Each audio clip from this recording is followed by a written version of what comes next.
back to my channel. It is Ebika's Energy. Before I get started into this video, I would just like to say a really just like big, like from the bottom of my heart, like thank you for anyone who like reposted my last video onto their story, who popped up to me, anybody who just said like, Ebika, like well done, keep doing what you're doing, you know. Every single message, like it does not go unheard of. Like I know every single person who sent me a message, and I'm just so grateful for every single one of you guys.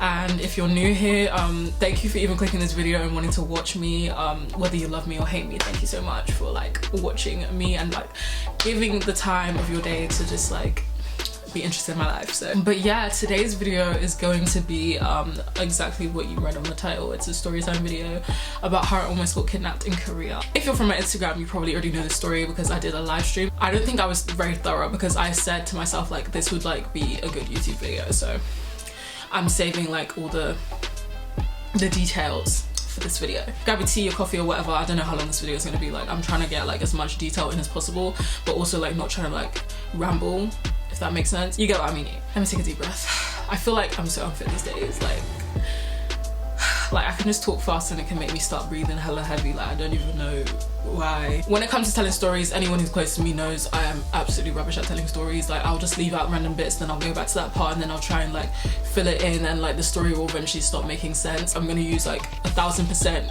of my brain capacity to tell this story, and I don't think you guys know how much that is. Like I struggle telling stories, okay? I can only write stories, not say them aloud. I really hope this video doesn't like blow up or anything, because I want to go back to Korea in 2 years time, and I don't want any people trying to look for me, because these people low-key know me. Like, do you know what I'm saying? Like I don't want them to find me like if I'm walking around Hongdae, and again I don't want them to you know, I'm just trying to, you know, I don't want to trouble. Okay, so let me try to set the scene for you guys. It was my last day in Korea. I had gone to Korea for 10 days with my family. I'm like 16, gonna be 17 soon, but I'm 16, and at the time of the story I was 16. My parents actually let me and my sister like go out like by ourselves, just because like they're like a lot older than us obviously, and they just didn't want to like follow us around. Plus in like Korea, I found there was like not really any places to sit, especially like if you're just walking around for a long time. So like they like to sit down really like often, so there was not really any of like the public spaces to sit. So they were just like, you know what, you guys go, like have a good time, whatever, like enjoy your holiday. We just like planned this like little itinerary, and like we said we were gonna go to the Big Hit building, which we did not go to. We said we were gonna go to this pizza restaurant cafe thing. I'll try and insert a picture. BTS took photos for, I think, Love Yourself Her, like the jacket series. But yeah, anyway, so we were gonna go there, but long story short, we didn't go. So we went to this like really nice like shop. Like all the shops in Hongdae like are really cheap and like good quality. Basically what happened was we left the shop and then we went to another shop, and I was like, Michaela, that is my sister's name by the way. I was like, Michaela, so you're telling me that this shop existed and you didn't tell me before we went to the other shop? Not gonna lie, she told me about the shop so many times before we went into the other shop, but like I was just like so overwhelmed by what I saw in the first store that I didn't think about the second store. So what happened was I was gonna go out and like return whatever I had gone at the first store to get stuff at the second store. Long story short, I didn't even get to do that, so sit tight. When I was going back to the first store, I was approached by two people, a boy and a girl. For the sake of this video, I'm gonna call the girl Natalie and I'm gonna call the boy Chris. So Chris and Natalie just came up to me, and you know, I was just like minding my own business. Like I don't even think I was doing anything other than like maybe licking some ice cream. I was about to go into the first store legit like to return the items to get stuff at the second store, and then they just came up to me.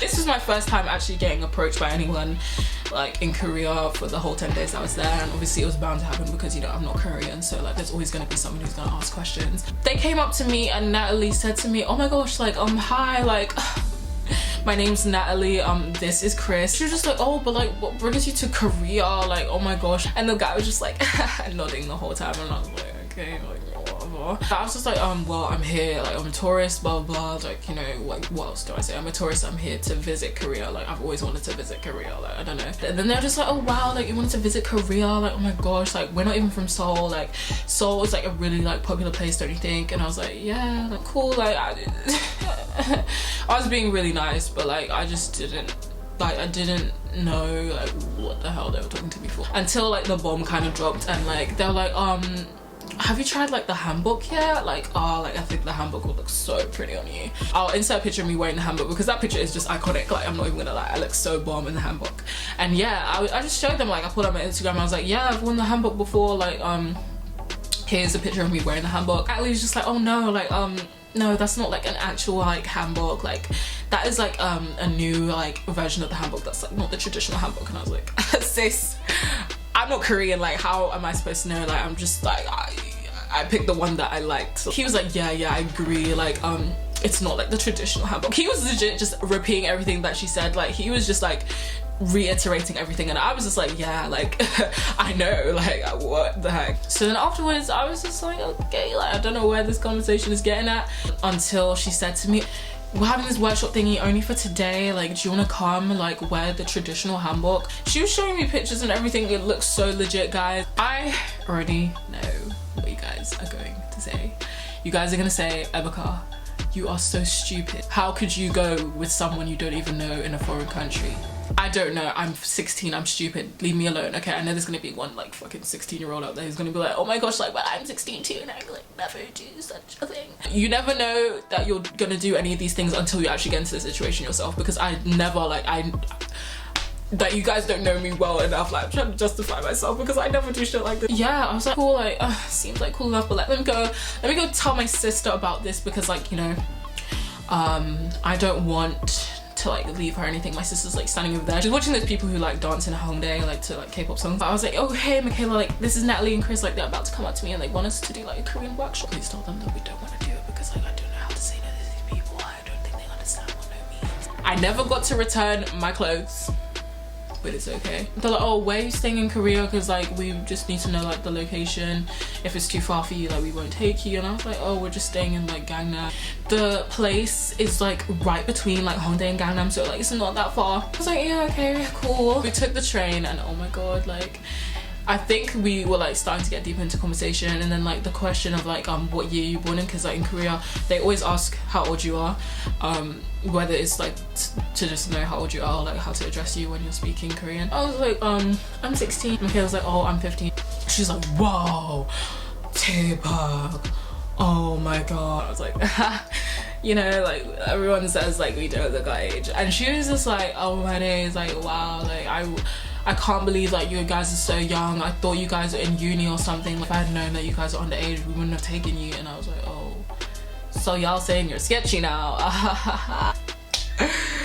I'm so stupid. It's like as soon as the age thing went down, Natalie and Chris like seriously became like so like, whoa, like we can't take them anymore. Like this is like so like against like the law and like culture or whatever. They kept insisting, oh my gosh, like, in our culture we cannot take people who are underage. It's like Korean culture, we cannot take you like away from your parents. Like we had to get parents' permission at least if we're gonna take you anywhere. These little things just made me feel like it was more legit. Thing is, we only stayed in Korea for about 10 days, so we really like as a family we did not see the need to buy a SIM card or like a call me card or like internet or Wi-Fi or anything like that. But in Korea there's like Wi-Fi basically everywhere. Like there's street Wi-Fi, there's train Wi-Fi, there's Wi-Fi everywhere. Wi-Fi is pretty accessible, which is really good about Korea. After they got like, oh, like her internet's not working, like they hotspotted us and like gave us some Wi-Fi, and then I used my Wi-Fi to call my parents, and my parents were not picking up, and that probably meant that they didn't have Wi-Fi. We ended up going with them, and bruh, Hongdae is legit known for like the young adult, like the couples, like the cool vibes, just like the low-key, like not low-key but high-key low-key, do you know what I mean? Like just like it's just normal. And then we went to the side of Seoul. There was no Seoul. Like I swear to god, like all the Seoul had just been drained in that train journey. Everyone there was staring at us. You know, I know as a black person I would get stared at anyway, but the stares were so like intense. Like damn, like whoa. I felt like running in that moment. Me and Michaela kept looking at each other like, oh, we're so fucked. We're so screwed. Why did we do this to ourselves? So we went inside, and you know how Korean rules are. You take your shoes off and all that jazz. There's just so many red flags in this story. The whole purpose of us being there was like some Korean festival. There were a lot of other people there, but oh god, everyone there just looked like they had been captives. Then they started asking us so much questions. about our lives and like what our wishes were and like who we are as people and like our parents' names, our family's names, when people are born in our family. And oh my god, I was just like, what the, at this point I was like, oh my god, this is demonic, fam. Like, this is low-key, like not even low-key, this is high-key demonic. Like, why are they writing down my hopes and wishes? No, I just came here for K-pop, I came here for BTS, I came here to look at all their shit and have fun, and now I'm here being held captive by some random Korean people I met on the street.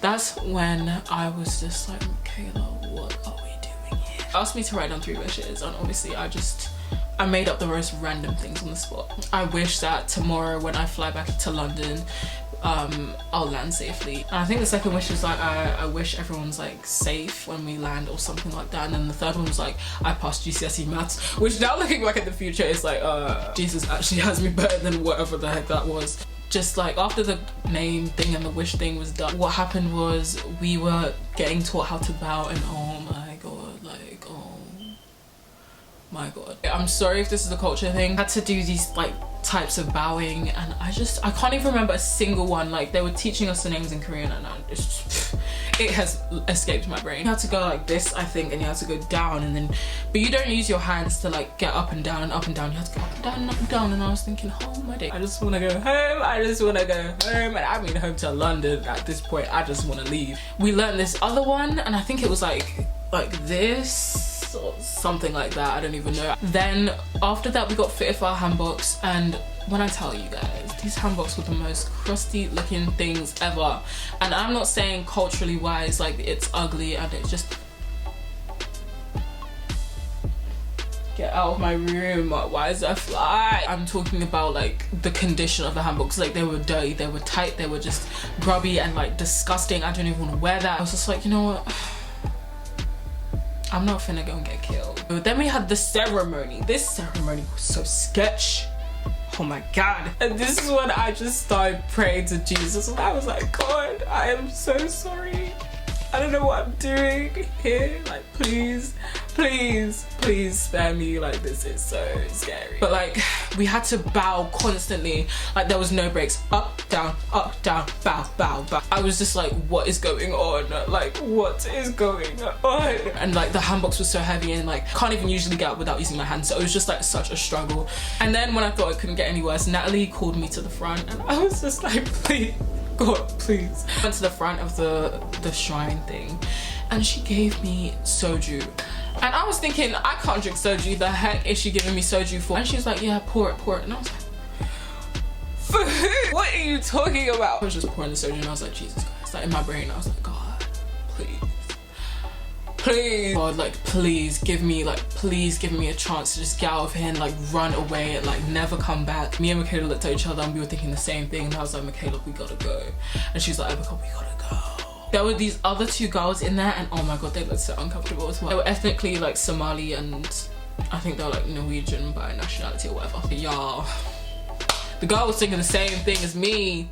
She said, I can't do this anymore. She walked out the door, and I was like, Jesus, you heard my prayer. Oh my god, I am out. Me and Michaela looked at each other, and we were like, oh my god, can we leave? We need to leave. We need to leave, like right now. And we were just looking at each other and like, just like, when's the perfect moment? And I think like 5 minutes after the other girl left, we were like, oh yeah, we need to go like right now. Like, we were just like, oh my gosh, like we need to go. Like, oh my gosh, we didn't like know the time was like so late. Like, our parents like expect us back like this time, blah blah blah. We were just making the most stupid excuses. And they're like, oh my gosh, like what? Like, the ceremony's like almost over. Like, can't you just? When I was like, no, like we have to go like right now. Like, and then they're like, no, but like it's just like 5 minutes left. Like, don't worry. And I was like, sis, let me leave. And now he's like, oh my gosh, like because of your age, like we should take you guys back. And I was like, yeah, like it's fine, like it's actually okay, like it's actually good, like it will be good. Chris was like, oh, I insist as well, like you can't just like leave you guys out here, like you guys are like damsels in distress. Dude, like please just let me go home on my own. You guys are low-key just scary as heck. The whole time like we were on our way to the station, they're like, did you feel like uncomfortable? Like, was that uncomfortable for you? Like, oh my gosh, like I hope that wasn't uncomfortable. I swear to God, she asked me so many times. I was just like, no, I wasn't uncomfortable. Like, I just like had to go. Like, I was making up the dumbest excuses, and like it just didn't make any sense. So I didn't even know how they believed me. We went back to the train station. They're like, bye. As soon as we turned around, me and Michaela were like, what the heck? And they called us over again and we were like, oh. And like, guys, you're going the wrong way. And I was like, oh, thank you. And do you know what they actually said to Michaela before we left? They said, promise me you'll come back next time. And guys, I don't want to come back next time, so please, everybody who's watching this, pray for me that when I go back to Korea, I will never see these people again, and I'll never see anybody like those people again. And if I do, oh my god, I will run the other way. Moral of the story, don't go around with any kind of stranger ever, because never do that. Like, you could actually just die. It's not even a joke, you could legit die, especially in a foreign country where you don't even understand the language. That is the dumbest thing ever. Don't do what I just did, and never go with any foreign person ever in your life, because that is just the worst mistake you could ever do. Don't even do it in your country, like, ever. Like, never go with strangers. Moral of the story, don't go with strangers. Listen to your parents. When I got back home that day with Michaela, we got shouted at. My parents were like, you never do that again, like, can't believe you guys did this, like, I thought I raised you to be smart, like, you guys are so stupid. I don't know how we even let that happen, but it happened, I guess, and I'm here, I'm still alive to tell the story, so, you know, it's not that big of a deal. I think that's like the best I've ever told a story in my life, and like, some of you guys are probably like, wow, is that really the best you can do? But I'm so dead at telling stories, so I'm kind of glad that it worked out. So yeah, I'm not gonna leave you guys abruptly like I always do. My next video will hopefully be a back to school video, because I'm going to college. Yeah, thank you so much for watching. Subscribe. I'm still alive and not dead in Korea, so yeah, subscribe. Like this video if you liked it. If you didn't like it, dislike it. At the time I'm recording this is how much subscribers we have. I'm so glad, guys. I mean, most of these subscribers were from when I did YouTube before, but yeah, I'm very grateful for you guys. So thank you guys so much for watching and like taking the time out of your day to even put energy into watching my energy. And yeah, I'll see you in the next video, so bye. Alexa, what do you do? Subscribe. You won't regret it. I can't rap, yeah, but yeah, just subscribe, fam. Awesome.